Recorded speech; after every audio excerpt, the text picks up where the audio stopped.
In this tutorial, we're going to go through Markdown, which a bit like commenting code in Python, except that if you wanted to create headings or paragraphs of text that explain your code rather than little comments, you're more likely to use Markdown when you'd be explaining an outcome of, say, your exploratory data analysis or something like that. Let's go into Jupyter Notebooks and let's create some cells. So I'm going to press Escape B.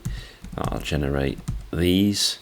And you can see that by default, they're all code, but we want to use Markdown. So you have the option to come up here and select Markdown. But say if you didn't want to do that, you're lazy, you don't want to do that every time, what we're going to do is hit Escape M on the keyboard, and that turns it into a Markdown cell. Now, if you wanted to go back on that, you could press Escape Y, and that changes it to a code cell.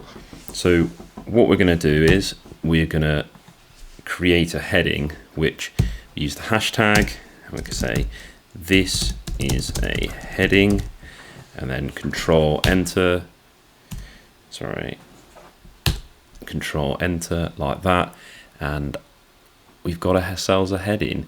Say you want to make a smaller subheading, you do that with multiple hashtags. So first convert it into a Markdown cell, and then we're going to do 2 hashtags to say this is a smaller heading.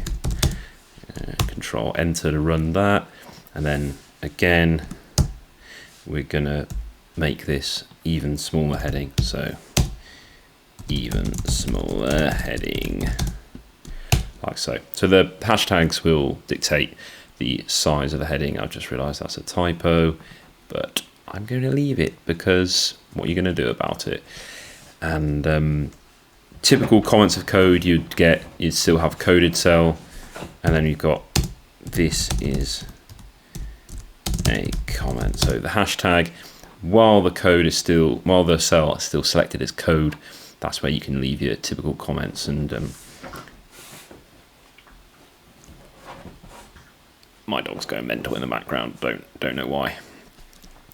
That's a brief introduction to Markdown. So, I mean, what more do you want than that, really?